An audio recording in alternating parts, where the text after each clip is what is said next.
Doshemu. Atas nama Bapa dan Putra dan Roh Kudus, amin. Shalom alaikum, sahamsia. Saudara, kita akan melanjutkan pelajaran kita tentang ikon. Ini yang ke-6 ya. Kita akan belajar ikon tentang kematian Bunda Maria. Ini ada orang yang nggak ngerti ikon, disangka bahwa ikon itu adalah foto. Enggak, ini nggak persis seperti itu. Ya memang enggak, orang yang kita tekankan bukan fotonya, makna teologinya yang kita tekankan. Jadi gambar dia, apakah Bunda Maria rupanya seperti itu? Ya kita nggak tahu. Nah, ini bukan itu yang kita tekankan kok. Terus katanya kalau belajar ikon itu seperti anak kecil. Ya kalau gitu jangan nonton bioskop, itu kan gambar. Itu kan ya jangan nonton TV, jangan nonton, itu kan semuanya gambar. Nah kalau ortodoks itu kan katanya itu penyembahan berhala katanya. Itu ada yang memberikan komentar gitu. Alasannya yang saya tahu itu alasan klasik. Ya, mari kita coba lihat supaya orang tahu apa sikap gereja ortodoks mengenai ikon ini. Coba kita lihat. Biasanya yang dipakai adalah ayat dari Keluaran ya. Sebelum kita bahas ikonnya dulu ya. Kita baca dari Keluaran. Coba kita baca dari Keluaran 20. Ayatnya yang kelima. Mulai 4. Ayat 3 lebih baik. Jangan ada padamu Allah lain di hadapanku. Apa yang dimaksud dengan Allah lain di sini? Ingat, ini bangsa Israel ini Allah berbicara kepada Musa untuk bangsa Israel. Dan pada waktu zaman itu, tiap-tiap suku dan etnis punya dewanya masing-masing. Jadi kalau kita mengatakan Allah lain, maksudnya Allah ini loh, kecil-kecil yang orang Kanaan Allahnya Baal, Astaret. Nanti orang Mesir Allahnya seperti yang kepala Garuda itu, elang atau ular, apa gitu kan. Nanti orang Filistin dewa Dagon yang kepala ikan dan macam-macam. Itu yang dimaksud Allah lain dalam konteks pasal ini.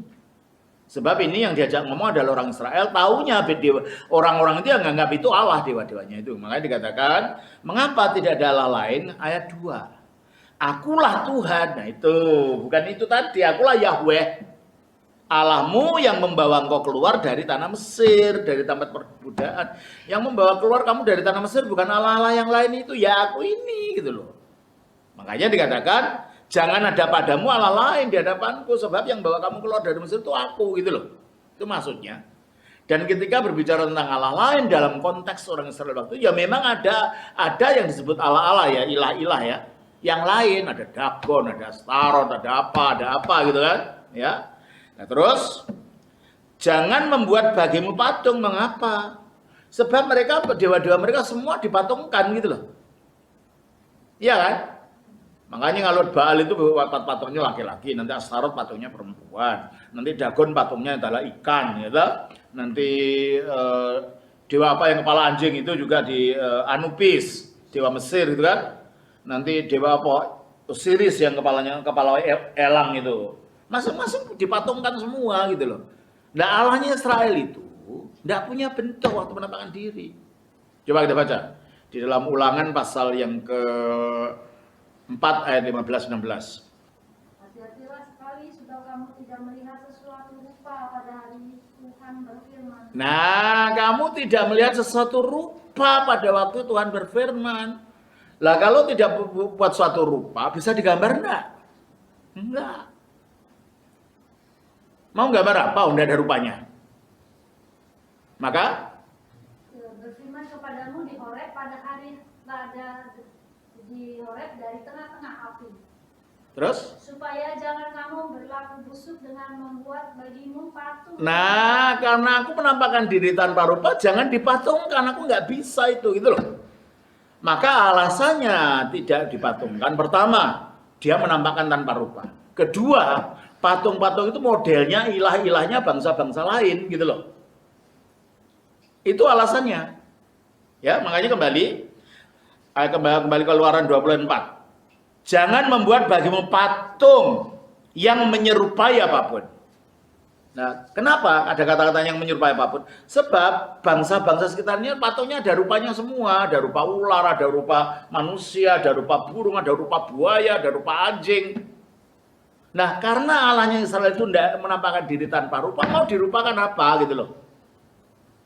Ya kan? Maka dikatakan, jangan membuat bagimu patung yang menyerupai apapun yang di langit di atas langit, di langit atas, atau yang ada di bumi di bawah.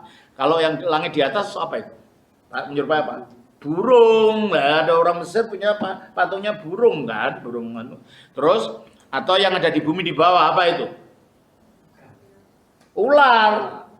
Atau manusia di bumi kan? Atau yang ada di dalam air apa itu? Ikan, dewa dagon, ya toh? Atau yang di bawah bumi apa itu? Ular. Ini yang dimaksud konteksnya. Jadi jangan dibaca langsung, ditafsirkan sak maunya sendiri tanpa dilihat konteksnya apa waktu diomongkan ini, gitu loh ya. Tidak boleh. Jangan sujud menyembah kepadanya atau beribadah kepadanya. Kepada apa? Kepada dewa-dewanya orang-orang ini, gitu loh. Maksudnya itu. Ya. Nah, jadi yang dilarang adalah strict itu patungnya Allah. Yang strict. Karena Allah menampakkan diri tanpa rupa. Tapi kalau itu bukan patungnya Allah, bukan saja tidak dilarang, malah disuruh. Loh, itu kan bukan ibadah. Siapa bilang? Itu kan letaknya di dalam ruangan Maha Kudus. Keluaran 25 ayat 18. Dan haruslah kau buat 2 kerup dari emas. Nah, kalau kerup itu apa? Malaikat. Kalau dibuat dari emas itu apa? Patung. Kalau semua patung itu berhala seperti yang orang ini mengkritik kita, berarti Allah itu pencipta berhala pertama kali karena dia menyuruh. Betul nggak? Dia menyuruh Nabi Musa untuk membuat patung kerup. Teruskan. Kau buatlah itu dari emas tempaan pada kedua ujung tutup pendamaian itu. Tutup pendamaian itu apa? Ini di peti perjanjian ada tutup pendamaian, namanya tutup pendamaian. Di sini ada patungnya emas, patung kerub, di sini patung kerub ada 2. Jadi yang memerintahkan buat patung siapa justru? Apakah itu berhala? Kalau itu berhala berarti Allah pencipta berhala. Masalah kamu. Iya kan? Terus berarti Alkitab kontradiksi. Kalau itu yang kamu maksudkan. Di pasal 20 dilarang buat patung, di pasal 25 malah disuruh buat patung. Teruskan. 19. Buatlah 1 kerup pada ujung sebelah sini dan 1 kerup pada ujung sebelah sana. Seiras dengan tutup pendamaian itu, kamu buatlah kerup itu di atas kedua ujungnya. Iya toh? Terus? Kerup-kerup itu harus mengembangkan kedua sayapnya ke atas, sedang sayap-sayapnya menudungi tutup pendamaian itu, dan mukanya menghadap kepada masing-masing. Kepada tutup pendamaian itulah harus menghadap muka kerup-kerup itu. Allah bukan saja memerintahkan buat kerup bentuk patung, tapi juga bentuk gambar. Ya itulah yang menjadi asal ikonografi nanti. Pasal 26 ayat 31. Keluaran.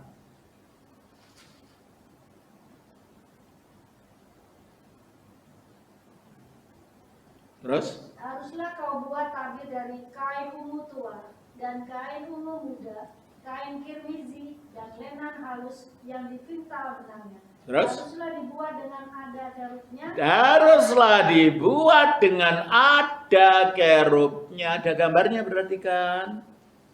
Oh, dipintal bukan, nggak mungkin patung lah kalau dipintal. Gambar gitu kalau apa bordiran gitu ya. Loh, apa ini juga berhala? Kalau berhala berarti kamu menuduh Allah pencipta berhala gitu loh. Sebab ini Allah yang memerintahkan. Dan bukan hanya itu. Pada waktu Salomo membuat bait Allah, patung kerup itu lebih besar lagi sahoha gitu.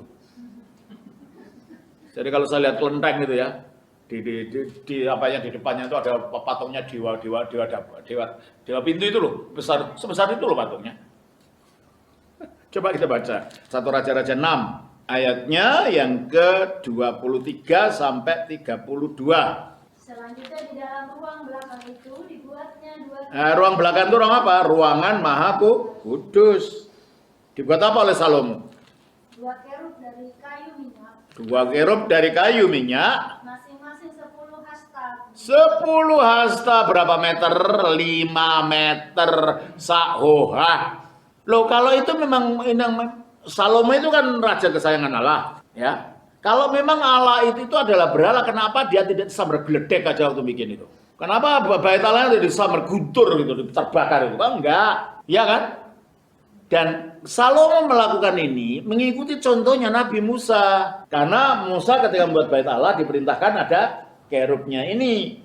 Hanya karena ini tadinya kan itu masih apa bisa dibawa ke sana kemari portable gitu loh. Ya, jadi ini kan enggak, ini permanen jadi gedung besar, maka disesuaikan gitu loh.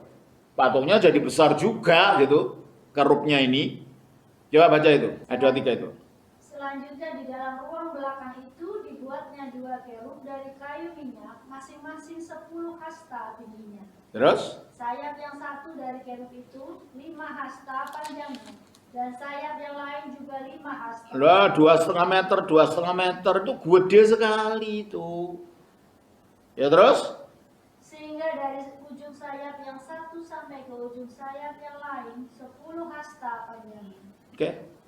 Teruskan. Juga kerub yang kedua adalah 10 hasta panjangnya, dan kedua kerub itu sama ukuran dan sama potongan panjang badannya. Terus? Tinggi kerub yang satu 10 hasta, dan demikian juga kerub yang kedua. Maka ditaruhnyalah kerub-kerub itu di tengah-tengah ruang yang di sebelah dalam sekali. Terus? Kerub-kerub itu mengembangkan sayapnya, sehingga kerub yang satu menyentuh dinding dengan sayapnya, dan kerub yang kedua menyentuh dinding yang lain. Terus? Sedang sayap-sayap yang arah ke tengah rumah itu bersentuhan ujungnya. Terus? Dan kerub-kerub itu dilapisinya dengan emas. Nah, akhirnya kalau tadinya kalau di zamannya Musa itu emas murni, ini kerub kayu dilapis emas karena terlalu besar. Emasnya berapa itu? Kalau 10 meter kayak gitu loh, emasnya berapa kilo itu nanti ya dah. Terus? Dan pada segala dinding rumah itu berkeliling ia mengukir gambar kerub. Nah, jadi bukan hanya patung, tapi ada gambar, ada ikonnya kerub. Ini zamannya Salomo. Berarti tidak ada bait Allah itu yang tidak ada patungnya, itu tidak ada. Zamannya Musa ya ada gambarnya juga. Zamannya Salomo setelah itu menjadi bait Allah yang permanen ya ada. Dan ketika ada penglihatan Yeskiel, nanti ada bait Allah yang diperbarui juga ada kerubnya, ada patungnya. Coba kita baca Yeskiel 41. Pada pintu-pintu itu juga, yaitu pintu-pintu ruang besar, kerub-kerub dan pohon-pohon kurma. Itu ada ukirannya, ada kerubnya. Terus Seperti pada dinding-dinding dibuka balai bait suci itu, yaitu di luar ada tangga kayu. iya. Coba kita lihat di sini. Jadi semua bait Allah yang diperintahkan Allah kepada Musa, kepada Salomo, atau penglihatan tentang pembaruan bait Allah kepada Yeskiel, semuanya ada patungnya, kerub, tidak pernah yang kosong kayak gudang. Ada kerubnya, baik yang berwujud patung, berwujud gambar, maupun pohon-pohon kurma. Nggak ada itu bait Allah bergudang seperti pikiran orang itu. Mengejek kalau patung itu menyembah berhala. Kalau begitu Allah pencipta berhala itu. Betul kan? Itu nomor 1. Nomor 2. Apakah dalam patung dan gambar itu ada gambarnya Allah? Tidak. Karena yang dilarang digambar tadi siapa? Allah. Jadi kalau gambarnya Allah memang dilarang, strict nggak boleh. Tapi kalau gambarnya makhluk pernah dilihat nggak? Malaikat pun pernah menampakkan diri. Makanya bisa digambar. Alasannya tidak boleh digambar dalam Ulangan 4 ayat 16 tadi. Karena aku menampakkan diri tanpa rupa. Maka jangan buat patung, kan itu alasannya. Jadi kalau yang bisa ada rupanya bisa dilihat, boleh digambar. Makanya kerubim boleh digambar karena pernah menampakkan diri. Dari mana Romo tahu kerubim menampakkan diri? Baca Yeskiel. Yeskiel 10 atau Yeskiel 1 aja deh. Ayat 8, mulailah ayat yang kelima. Dan di tengah-tengah itu juga ada yang menyerupai 4 makhluk hidup. Dan beginilah kelihatannya mereka. Mereka menyerupai manusia, tetapi masing-masing mempunyai 4 muka, dan pada masing-masing ada pula 4 sayap. Kaki mereka adalah lurus dan telapak kaki mereka seperti kuku anak lembu. Kaki-kaki ini mengkilap seperti tembaga yang baru digosok. Terus? Pada 4 sisi mereka di bawah sayap-sayapnya tampak tangan manusia. Mengenai muka dan sayap mereka berempat adalah begini. Mereka saling menyentuh dengan sayapnya. Mereka tidak berbalik kalau berjalan. Masing-masing berjalan lurus ke depan. Iya toh? Jadi dilihatkan sama saya Yeskiel. Ini siapa ini yang nampak ini? Kita baca pasal 10. Yang nampak dilihat Yeskiel ini siapa? Kita pasal 10 ayat yang ke-1. Lalu aku melihat sungguh di atas cakrawala yang di atas kepala kerub, tampak di atas mereka sesuatu yang menyerupai takhta. Ya, ternyata itu kerub yang dilihat itu. Ayat yang ketiga. Kerub-kerub itu berdiri di sebelah selatan bait suci. Jadi kalau gitu kerub pernah dilihat nggak? Dilihat Yeskiel. Dan pasti pernah dilihat Musa, karena kerub itu pernah menampakkan diri waktu di Taman Eden. Mungkin Musa diberi wahyu. Yang menjaga Taman Eden siapa? Ketika Adam disuruh keluar. Kerub. Coba kita baca di dalam Kejadian pasal 3 ayat 24. Ia menghalau manusia itu dan di sebelah timur Taman Eden ditempatkannya beberapa kerub dengan pedang yang bernyala. Iya toh? Berulang-ulang dalam kitab suci kerub itu menampakkan diri. Nah kalau gitu karena ini menampakkan diri pada manusia, bisa digambar enggak? Allah tidak boleh digambar, kenapa? Menampakkan diri tanpa rupa itu, gitu loh. Sebab kalau kita, apa istilahnya itu, kita samaratakan, setiap patung tidak boleh, kita bermasalah dengan kitab suci itu sendiri. Kitab sucinya sudah bermasalah, tafsiranmu yang salah nanti. Karena dalam yang dilarang itu adalah patungnya Allah, gambarnya Allah, karena Allah menyatakan diri tanpa rupa. Tetapi kalau itu bukan gambarnya Allah, tapi makhluk yang pernah menyatakan diri, nampak, itu udah jadi masalah biarpun ditaruh di tengah-tengah asal dan disembah, dan Allah menyatakan diri dari 2 kerub itu gitu. Kalau Allah menyatakan diri di antara 2 kerub itu gitu. Apa Allah takut sama patung? Dia gitu loh. Ketika Musa menghadap kedua kerub itu, dia tidak menyembah patungnya, dia menyembah Allah yang menampakkan diri di antara 2 kerub itu gitu. Ya, Yeskiel juga bait Allahnya ada kerubnya, Salomo juga bait Allahnya pada kerubnya, Musa juga bairnya ada. Kamu itu siapa? Nabi pun bukan kalau merasa lebih pintar gitu loh, ya kan? Lalu mengejek bahwa kebenaran kitab suci ini. Satu.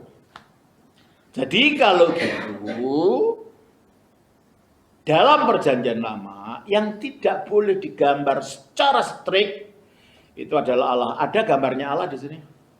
Kita diadopsi loh. Enggak, karena kita tetap mengikuti ajaran kitab suci itu. Gambarnya Allah tidak boleh. Itu satu. Yang kedua, yang boleh digambarkan atau dipatungkan dalam perjanjian lama apa? Makhluk, dalam hal itu malaikat. Kenapa? Sebab dalam perjanjian lama yang menyatakan Allah adalah para malaikat, itu yang digambar.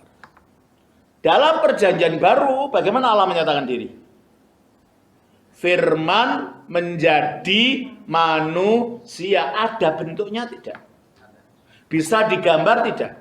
Nah itu yang kita gambar, bukan Allah yang tidak nampak itu. Firman yang jadi manusia, maka itu. Lah kok ada orang-orang lain? Karena orang-orang lain ini adalah gambar dari sang firman yang jadi manusia. Kita baca di dalam 1 Yohanes 1 ayat 1. Apa yang telah ada sejak semula? Telah ada sejak semula apa ini? Teruskan. Telah kami dengar. Telah dengar. Yang telah kami lihat. Dilihat. Dengan mata kami. Dengan mata. Yang telah telah disaksikan, dan yang telah kami telah diraba. dengan tangan kami tentang firman. Nah, jadi yang dibicarakan tentang firman hidup. Firman itu bukan hanya didengar dalam perjanjian baru, dilihat juga, diraba juga, disentuh juga. Kalau gitu bisa digambar tidak? Bisa, gitu loh. Jadi ikon itu tidak ada kaitannya dengan berhala. Kita tahu bedanya berhala itu menggambarkan Allah yang bukan Allah, gitu loh. Dan disembah sebagai Allah. Dewa-dewanya orang-orang Kanaan itu kan bukan Allah itu. Khayalan mereka saja kan. Baal, Astarot, Dagon itulah berhala. Allah yang bukan Allah, gitu loh. Nah, orang Kristen Ortodoks strict pada kata Alkitab, boleh membuat gambar dan patung asal bukan gambar dan patungnya Allah. Maka nggak ada gambar dan patungnya Allah di sini, nggak ada, dilarang dalam gereja Ortodoks. Tetapi yang ada adalah ketika firman jadi manusia. Kok nggak patung, kenapa? Ya karena ketika firman jadi manusia itu namanya di Alkitab tidak disebut patung. Kolose 1 ayat 15. Ia adalah gambar Allah yang tidak Gambar Allah. Siapa? Yesus. Firman ketika jadi manusia disebut gambar Allah, bukan patung Allah. Maka kita menggunakan secara strict kata-kata kitab suci, gitu loh. Yang membuat patung silakan aja, gitu loh. Tapi kalau kita enggak, karena ada teologinya, gitu loh. Ya. Kita baca juga di 2 Korintus pasal 4 ayat 4. yaitu orang-orang yang tidak percaya, yang pikirannya telah dibutakan oleh ilah zaman ini, sehingga mereka tidak melihat cahaya Injil tentang kemuliaan Kristus yang adalah gambaran Kristus yang adalah gambaran Allah. Ini ada dikatakan Kristus patungnya Allah, tapi gambar Allah. Dan kata gambar itu bahasa Yunaninya ikon. Maka kita sebut ini ikon, karena itu bahasa Yunani, bahasa aslinya kitab suci. Jelas ini ya. Jadi ikon itu bukan potret. Ikon itu adalah simbol teologis. Jadi kalau kamu tahu itu udah persis potret, ya memang bukan. Kita tidak mengajarkan gitu. Kita tidak menekankan bahwa harus bentuknya seperti waktu Yesus hidup. Ya kita nggak tahu hidupnya bukan itu yang kita tekankan. Yang kita tekankan adalah firman jadi manusia. Karena bisa digambar, gitu loh. Karena itu bisa digambar. Jelas ini ya? Makanya tidak ada ini gambarnya Allah. Tidak boleh, memang dilarang oleh gereja. Tapi gambarnya Kristus. Lah kenapa Bunda Maria, orang-orang suci boleh? Baca di dalam Roma pasal 8. Kalau alasannya adalah karena firman jadi manusia. Kenapa ada firman yang jadi manusia aja yang digambar, yaitu Yesus? Kenapa ada yang lain-lain gitu? Ya, kita baca di dalam Roma 8 ayat 28. Ayat yang 29. Sebab semua orang yang dipilihnya semua orang yang dipilihnya, terus mereka juga ditentukannya dari semula untuk menjadi serupa dengan gambaran. Kita yang dipilih untuk diselamatkan itu ditentukan dari semula untuk menjadi serupa dengan gambar anaknya. Kalau Kristus adalah gambar Allah, kita adalah gambar Kristus. Kita adalah ikon-ikonnya Kristus. Orang-orang kudus itulah ikon-ikonnya Kristus, gitu loh. Jelas ya? Jadi ikon-ikon itu tidak ada kaitannya dengan berhala, itu tidak ada kaitannya. Itu menegaskan tentang inkarnasi dan pengubahan orang di dalam Kristus menjadi gambarnya Dia. Semulia dengan Dia. Itu teologinya yang kita tekankan, bukan gambarnya. Jadi kalau mengatakan ini pakai pikiran anak kecil, ya kamulah pikirannya anak kecil, karena mengerti makna dalam dari simbol, gitu loh. Anak kecil tidak ngerti simbol, kalau orang besar ngerti simbol itu apa. Dan betapa gambar itu punya pengaruh luar biasa, gitu loh, di dalam pikiran orang, gitu loh ya. Ini bukan anak kecil, ini orang dewasa yang berpikir matang yang mengerti arti simbol itu, gitu ya. Nah, simbol ini lalu diterangkan dengan kata-kata, ya kata-katanya kata-kata kitab suci, gitu kan.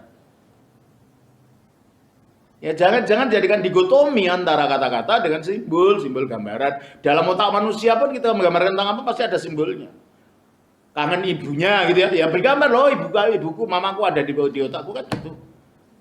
Kangen anaknya pasti ada dalam gambarnya. Kita tidak bisa lepas dari simbol kita ini, gitu ya. Jelas ya? Nah itulah artinya ikon. Ikon itu tidak ada kaitannya dengan berhala. Ikon itu ada kaitannya dengan inkarnasi firman jadi manusia yang bisa digambar. Makanya yang kita tekankan bukan rupanya. Makanya gambarnya Bunda Maria kan macam-macam. Ada yang ada wajahnya lonjong, ada apa. Tapi itu kita tahu itu Bunda Maria gitu loh. Ada cirinya. Ya. Apakah rupanya memang begitu? Bukan itu yang kita tekankan. Yang kita tekankan Maria pernah ada, gitu loh. Yang kita tekankan orang namanya Maria ini pernah hidup, itu yang kita tekankan. Dan itu menjadi simbol apa? Simbol yang melaluinya firman Allah jadi manusia. Itu bukan rupanya, bukan wujudnya. Kita tidak membuat portret. Kita menjelaskan makna teologis. Ya maka ikon itu disebut teologia dalam warna.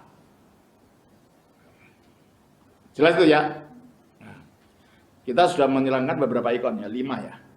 Sekarang yang ke-6.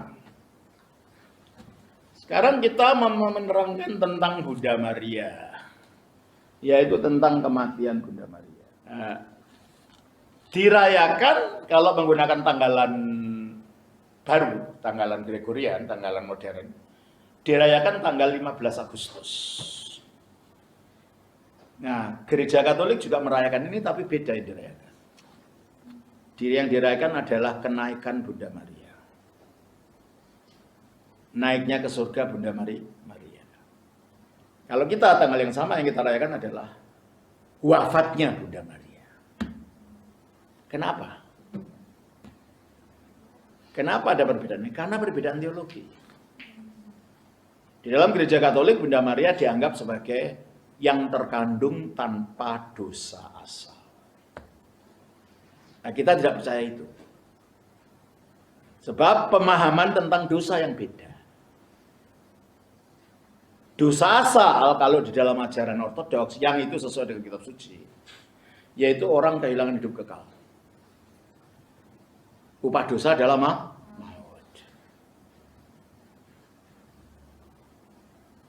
Nah, kalau semua manusia itu adalah berdosa, ya bisa mati. Nah, dalam pemahaman Gereja Katolik sejak zamannya Agustinus, dosa asal itu apa yang disebut sebagai concupiscentia, yaitu keinginan menggebu dalam hal seks yang tidak dapat dikendalikan. Ya, itu dari pengalaman Agustinus tadinya kan masih muda kan nakal gitu loh. Sampai punya anak tidak punya istri tanpa menikah kan, Diodotus namanya. Ibunya namanya istrinya itu entah akhirnya dimenikah atau dicerai sebelum dia jadi Kristen. Ya. Istrinya saya lupa namanya. Ya. Tapi punya anak namanya Diodotus. Tapi waktu itu dia masih pagan. Dia masih mengikuti ajaran namanya ajaran Manicheanisme. Akhirnya dia ditobatkan oleh Santo Ambrosius. Dia orang Afrika ya, dia orang dari Kartago, dari Afrika. Nah, dialah menjadi orang kudus yang terbesar di dalam Gereja Roma Katolik yang tidak punya pengaruh di Gereja Ortodoks secara teologis. Dan pemikiran-pemikirannya itu memberi landasan dalam teologi Gereja Barat.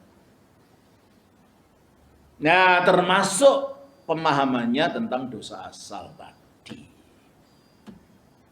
Kalau Gereja Timur, dosa asal itu ialah bahwa kehilangan kita hidup kekal, terputus dari Allah, tidak lagi di Taman Eden. Itulah ya makanya kita tidak menyebutnya dosa asal, kita menyebutnya dosa nenek moyang, sebab nenek moyang melakukan itu. Kita kena dampaknya gitu. Oleh karena itu, karena Maria juga dilahirkan dari manusia. Dan manusia harus manusia sungguh, supaya ketika dagingnya diambil oleh firman jadi manusia, dagingnya si anak ini sama dengan daging kita gitu loh, supaya dia menjadi juru selamat kita yang melepaskan daging kita dari kematian. Nah, kalau Maria dari kacamata pemahaman dosa dalam Gereja Timur, Maria sudah tanpa dosa asal, berarti Maria sudah tidak punya kematian. Betul? Kalau Maria sudah tidak punya kematian, berarti dagingnya sudah bukan daging yang sama dengan kita. Entah makhluk dari mana itu. Nggak bisa mati kok. Sehingga ketika firman Allah mengambil daging dari Maria, dagingnya beda dengan kita. Betul? Kalau dagingnya beda dengan kita, kemanusiaannya beda dari kita, bagaimana dia bisa jadi juru selamat kita? Untuk dia menjadi juru selamat kita, maka kemanusiaannya harus persis seperti kita. Oleh karena itu, ibunya harus juga manusia berdosa, memiliki benih kematian. Gitu loh kalau Gereja Timur. Oleh karena itu, lah kapan Maria disucikan? Kok kita akhirnya menyebutnya dia suci sempurna? Itu kan sebutnya gitu kan, panagia. Dia disucikan supaya layak menjadi tempatnya firman Allah yang Maha Suci. Ketika kita diberitahu, coba kita baca di dalam Lukas pasal yang ke-1. Nah, jadi memang ada perbedaan pemahaman tentang dosa asal ya, yang menyebabkan akhirnya pemahaman tentang keberadaan Maria ya. Kita Lukas pasal 1 ayatnya yang ke-20. Bentar. 32.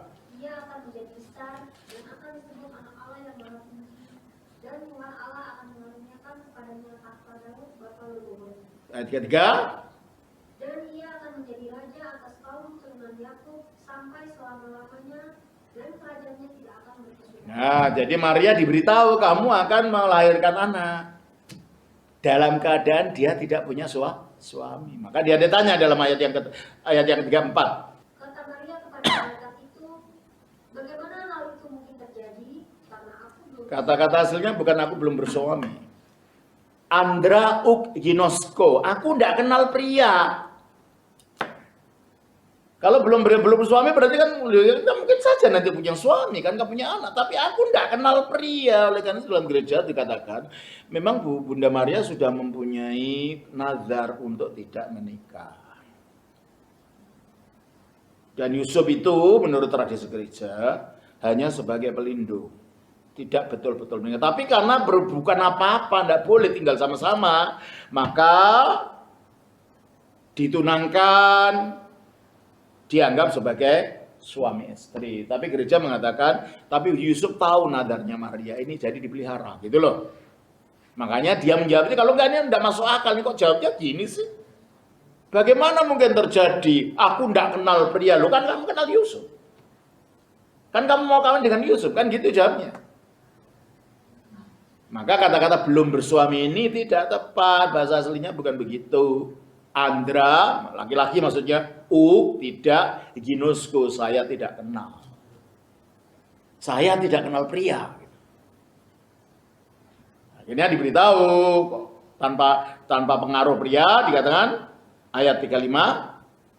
Jawab malaikat itu kepadanya, Roh Kudus akan turun atasmu dan kuasa. Nah, jadi artinya bukan Roh Kudus kawin sama Maria. Roh Kudus itu roh tidak punya kelamin kok ya. Maksudnya Roh Kudus itu turun ke atas Maria. Artinya Roh Kudus itu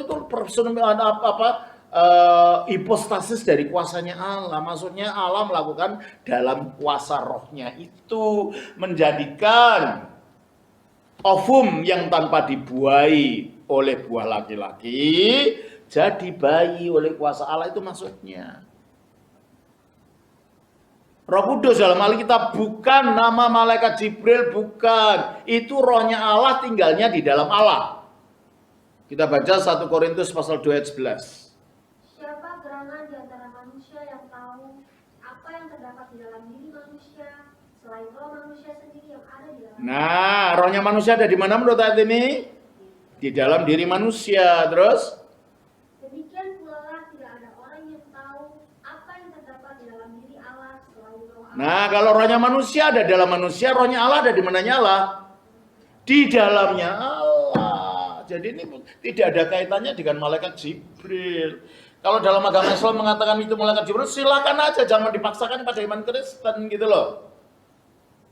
Malaikat Jibril dalam agama Kristen adalah firman-Nya, adalah rohnya Allah yang melaluinya Allah menyatakan kuasanya, memberi hidup kepada manusia. Maka roh itu dikatakan keluarnya dari Allah, dari Bapa. Nggak ada malaikat keluar dari Allah, itu nggak ada. Yang kalau dia keluar dari Allah berarti tadinya di dalam Allah, dan katakan tadi kan dia dalam Allah. Yohanes 15 ayat 26. Jikalau penghibur yang akan kuutus dari Bapa datang, yaitu roh kebenaran, Roh kebenaran, dari Bapa, ia akan bersaksi tentang aku. dan roh kebenaran Yang keluar dari Bapa. Roh kebenaran itu Roh Kudus itu, karena dia yang menyaksikan kebenaran itu. Roh Kudus keluar dari siapa? Dari Bapa. Berarti tadinya di mana? Di dalam Bapa. Ada malaikat ada di dalam Allah? Ya tidak ada. Jadi yang disebut Roh Kudus dalam Alkitab itu bukan malaikat siapapun. Itu rohnya Allah. Yang melalui roh ini juga Allah memberikan hidup pada malaikat tadi, termasuk malaikat Jibril.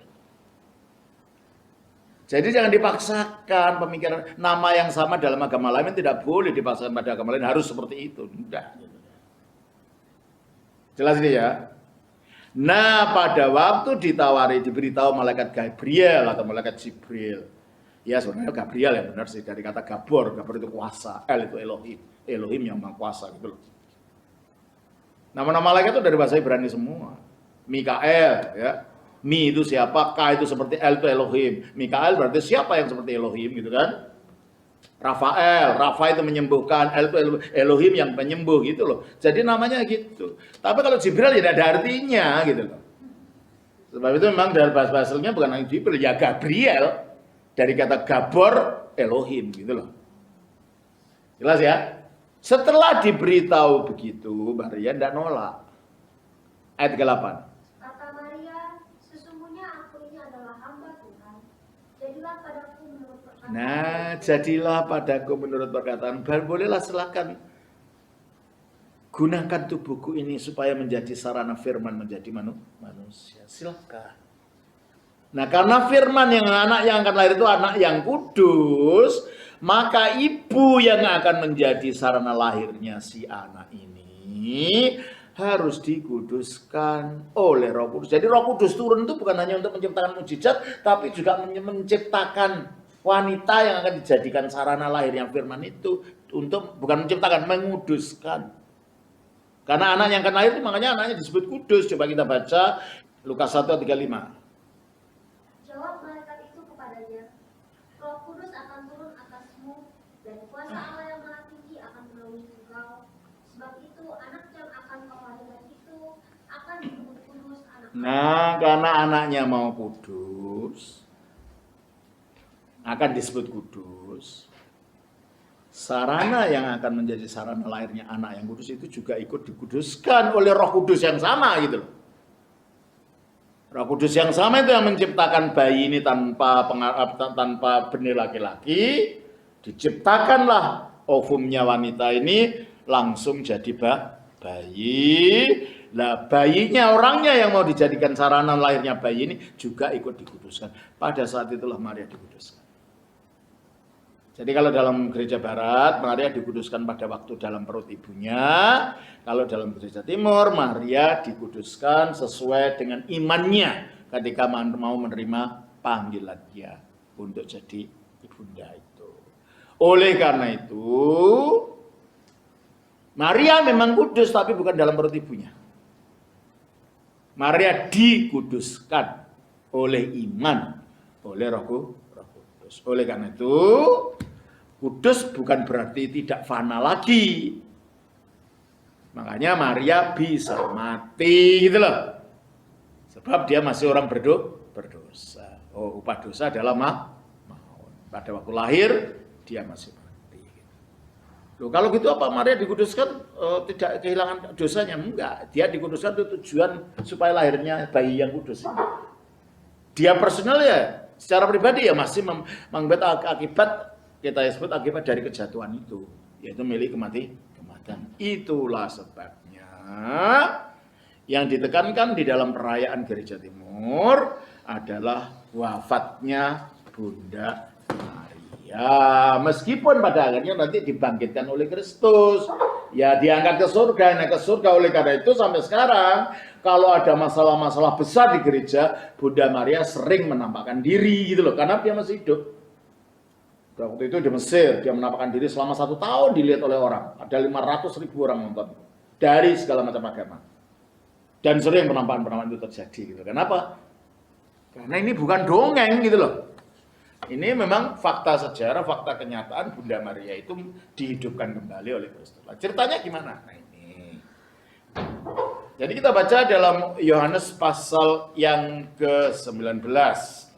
Jadi kalau orang mengatakan orang ortodoks itu menyembah berhala, menyembah Maria, sama saja seperti nuduh Musa menyembah patung tadi itu nanti.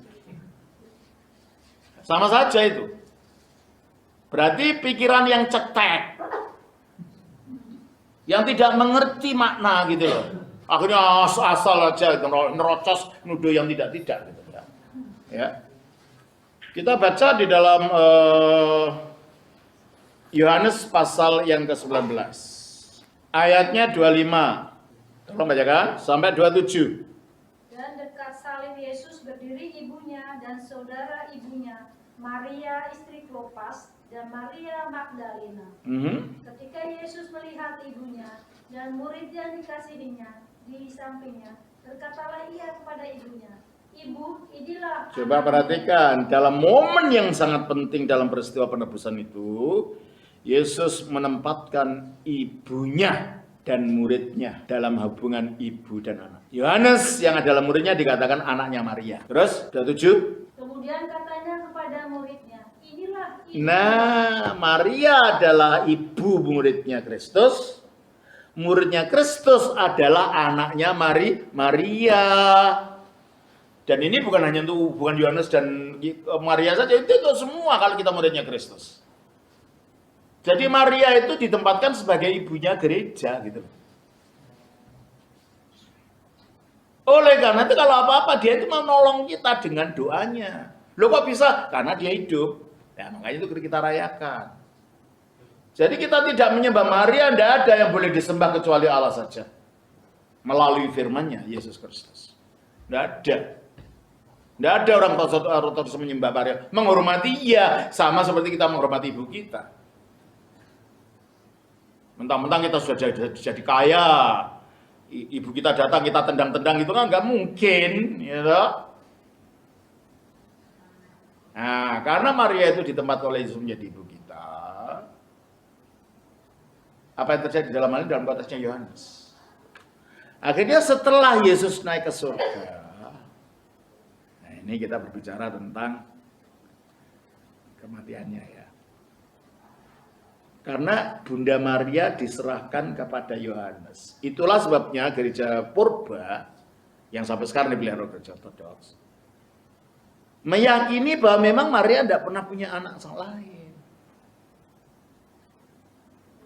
Yang disebut anak saudara-saudara Yesus dalam Markus 6 itu bukan saudara kandung. Apalagi saudaranya laki-laki, ada Yakobus, ada Yoses, ada Yusuf, ada Simeon, ya, saudara laki-laki. Mungkinkah kalau ada saudara yang tua ini, ini kakak yang paling besar ini meninggal, adik-adiknya boleh yang mamanya dia diambil orang lain?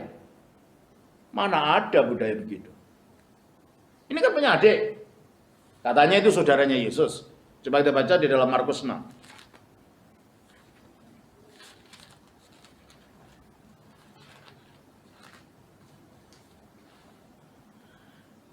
Ayatnya 2 dan 3.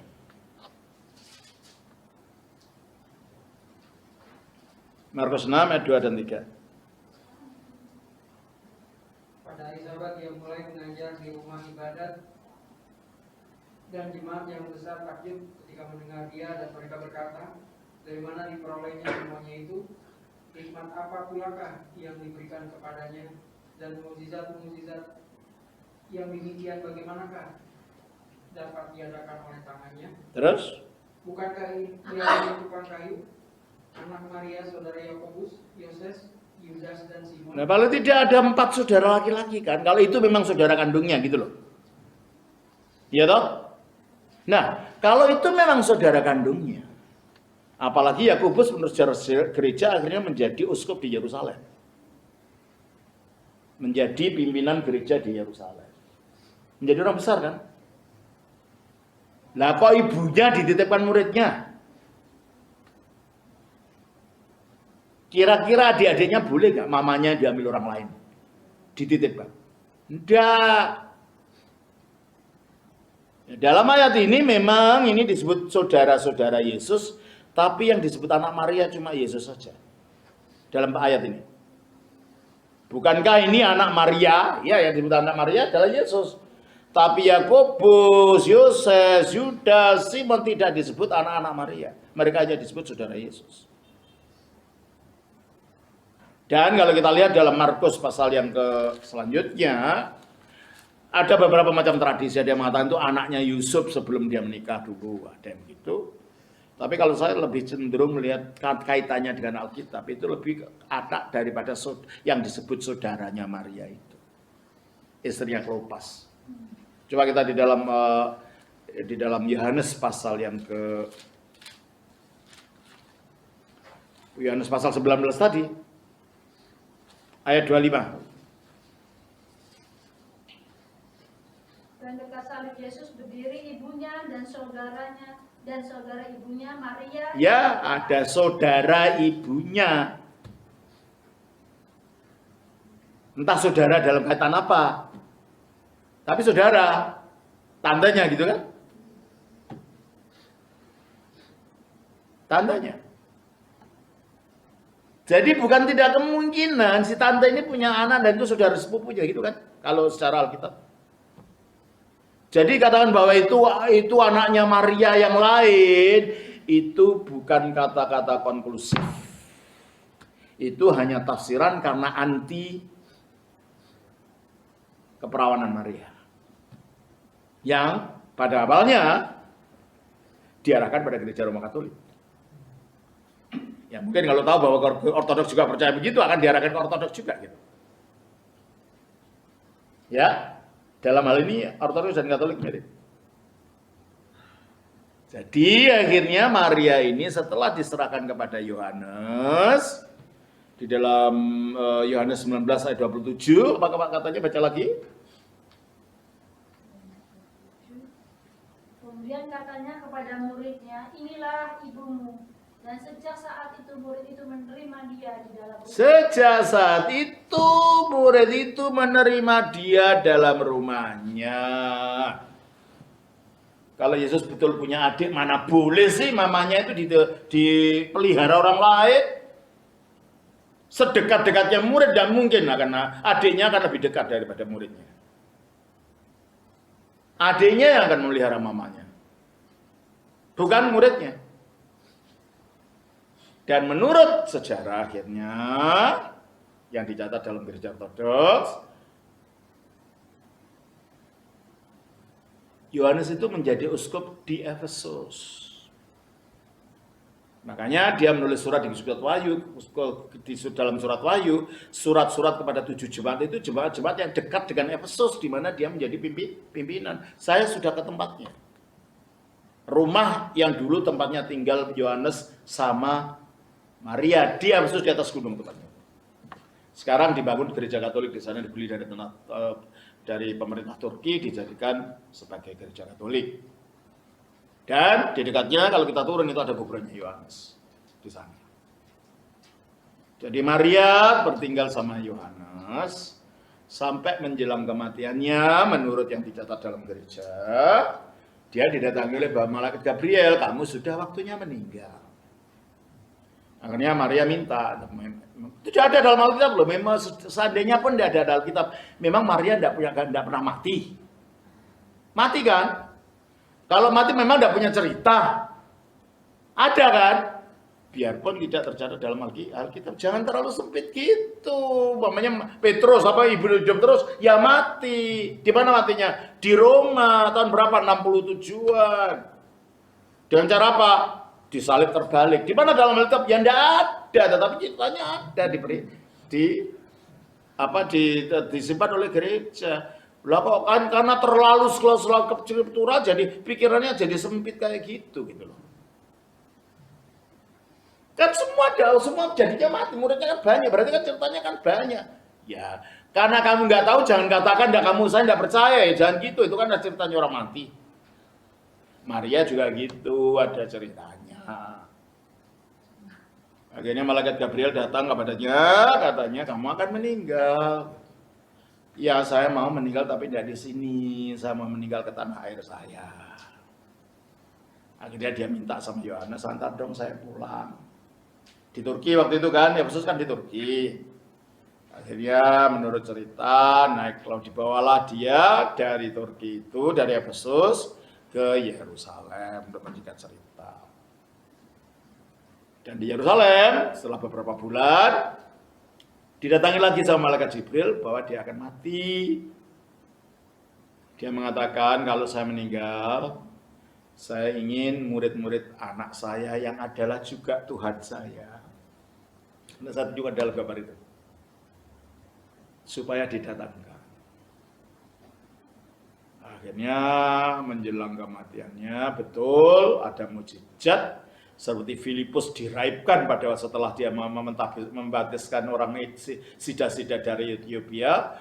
Murid-muridnya yang sudah tersebar kemana-mana itu tiba-tiba diangkat, diraibkan melalui awan. Didatangkan ke Yerusalem. Hanya ada satu murid yang terlambat. Thomas. Kenapa? Karena terlalu jauh tempatnya di India. Jadi waktu Bunda Maria sudah dikuburkan, dia baru datang. Waktu itu murid-murid akhirnya Bunda Maria meninggal. Ini gambarnya. Bunda Maria meninggal.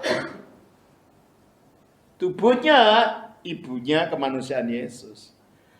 Tapi rohnya itu bayi, anaknya Yesus, gitu loh. Dalam hal keilahian, Maria itu bukan ibunya Yesus, Maria itu anaknya Yesus, maka ada gambarnya roh bayi ini ya. Jadi secara keilahian Yesus tetap Tuhannya Maria. Jelas ya? Maka tidak mungkin dengan gambar ini orang Ortodoks diingatkan Maria bukan untuk objek penyembahan, bukan. Maka penting sekali kon ini. Maria bukan untuk objek penyembahan karena Maria sendiri akhirnya diselamatkan oleh Yesus dan dinyatakan sebagai anak daripada Yesus. Makanya bayi, gambarnya itu bayi. Ya. Nah, waktu itu juga para rasul datang, ini semua datang. Termasuk ada malaikat datang pada waktu itu. Akhirnya dikuburkanlah di Taman Getsemani, juga kuburannya masih ada tapi kosong. Jadi kalau kita pergi ke Yerusalem ke Israel sekarang ke Taman Getsemani tempatnya Tuhan Yesus datang, pojokan sini ada kuburannya Bunda Maria. Ya tidak banyak dikunjungi orang Protestan karena tidak percaya itu. Kalau kami mengunjungi gitu loh. Karena kita percaya apa yang terjadi. Ya. Dan akhirnya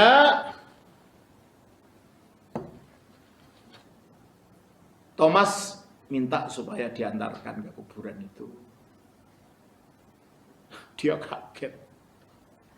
Setelah sampai di kuburan itu kosong karena Maria sudah dibangkitkan ini dia.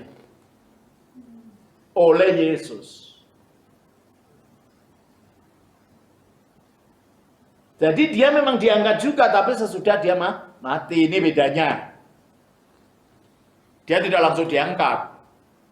Maka penekanannya adalah pada kematian, tapi dia bangkit dari kematian. Akhirnya Bunda Maria menampakkan diri, bukan Bunda Maria, Tuhan Yesus menampakkan diri dengan ibunya yang sudah dibangkitkan. Dan memberitahu kepada para rasulnya, Bunda Maria ini sebagai bukti dari orang yang diselamatkan. Sebagaimana Maria itu dibangkitkan, kamu juga nanti gitu. Dia mendahului kalian, kedua apa? Sebab daging yang saya pakai untuk menyelamatkan kalian melalui kematian saya, itu diambil dari dia. Maka dia dimuliakan lebih dulu, menjadi bukti barang siapa yang percaya pada Yesus juga akan mengalami menjadi Maria. Oleh karena itu dia ibu kita, gitu loh. Kontak kita dengan dia bukan kontak kepada seperti dewi perempuan itu, enggak. Kontak kita sebagai ibu rohani yang telah terlebih dulu dimuliakan di surga. Jelas ya? Maka inilah yang kita rayakan. Kematian Bunda Maria. Makanya kematian yang ditekankan. Kenapa? Dia itu satu dengan kita, yaitu orang berdosa yang diselamatkan, disucikan, nanti diangkat. Kalau Bunda Maria tidak mengalami kematian dulu, loh, dia akan lain dari kita. Dia harus sama dengan kita. Supaya Kristus juga sama dengan kita. Gitu loh. Kalau Kristus sama persis dengan kita, ya bahasanya sekarang 100% manusia. Ibunya juga harus 100% manusia yang sama dengan kita. Hanya kalau Kristus tidak berdosa, ibunya manusia berdosa bisa mati. Bukan berdosa dalam pengertian dia berbuat yang tidak bermoral, bukan. Berdosa dalam pengertian dia juga kehilangan hidup kekal. Gitu loh, ngerti? Yang perlu dipulihkan kekekalan itu melalui imannya kepada Kristus. Dan dia ternyata beriman lebih dulu. Siapa yang beriman kepada Kristus? Yang pertama kali, ya Maria. Aku ini hamba Tuhan, jadilah padaku seperti yang kau katakan. Itu iman. Yang kedua siapa yang percaya pada Yesus? Elizabeth. Baru yang lain-lain gitu loh. Jelas ya? Ya itulah sebabnya kita menghormati Maria itu bukan menyembah, yang kita sembah cuma Allah, tidak boleh Maria disembah. Tapi karena dia hidup dan sering memberikan pertolongan pada orang, kenapa? Dia ibu kita. Kita boleh minta tolong didoakan oleh dia, tapi tidak harus. Tidak harus. Kalau kita merasa tidak mampu, doa kita kurang kuat, kita boleh minta tolong sama dia. Karena dia ibu kita, ditempatkan sebagai ibu. Jadi kita tidak menyembah Maria, tidak boleh. Tetapi meminta bantuan sebagai ibu, mendoakan kita itu boleh. Sebab dia kerjanya di sana berdoa. Yang didoakan siapa? Dirinya sendiri. Dia sudah nggak perlu doa. Yang didoakan adalah kita yang di bumi ini. Jelas ya? Nah, inilah makanya makna daripada ikon meninggalnya atau wafatnya Bunda Maria. Kalau dalam bahasa Yunaninya namanya Kimisis tis Theotoku. Tertidurnya atau meninggalnya Bunda Maria. Kimisis tis Theotoku. Atau kalau bahasa Inggris, the dormition of the Theotokos. Tidurnya sang Theotokos. Makanya kalau di Jawa, kalau orang Jawa mengatakan kuburan apa bunyinya? Pasarean. Dari kata sare itu tidur. Tempatnya orang tidur gitu loh. Di orang Jawa itu mengatakan sama dengan konsepnya ortodok gitu. Tempatnya orang tidur, kan nanti bangun lagi. Orang mati itu tidak mati selama-lamanya mati, nanti selama-lamanya tidur. Makanya dalam bahasa Yunani namanya kimitirion, tempatnya orang tidur. Akhirnya menjadi bahasa Inggris cemetery, itu dari kata kimitirion, tempatnya orang tidur. Karena nanti akan dibangkitkan. Dan Alkitab mengatakan orang mati itu orang tidur. Coba kita baca di dalam Daniel pasal yang ke-12. Jadi tahu ya ini ya. Ini Bunda Maria meninggal. Ini para rasul. Ini Petrus. Mungkin mana? Saya tidak tahu Thomas yang baru datang itu yang mana. Ya. Nah, ini Yesus. Ini rohnya Maria yang jadi bayi yang diangkat. Ini malaikat datang. Ini Maria ketika diangkat. Sesudah dibangkitkan. Jelas ya? Kelihatan nggak itu gambarnya itu di situ? Ya. Jadi ikon itu bukan hanya sekedar gambar, ini ada teologinya di situ. Hanya orang yang dewasa yang ngerti, anak kecil tidak ngerti. Ya, kalau orang itu udah ngerti, yang mengkritik kita nggak ngerti, ya itu anak kecil berarti. Karena nggak ngerti makna simbolis. Jelas ini ya. Daniel 12 ayat 2. Dan banyak dari antara orang-orang yang telah tidur di dalam debu. Nah, banyak orang-orang yang telah tidur dalam debu. Maksudnya apa? Ya orang mati. Terus?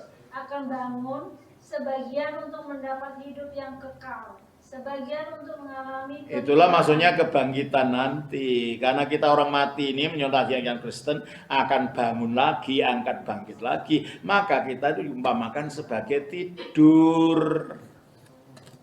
Dan itulah yang memberikan kita penghiburan. Biarpun oma kita, papa kita, siapa yang telah meninggal kita kasih, suatu saat kalau mereka dalam iman kita akan ketemu. Gitu.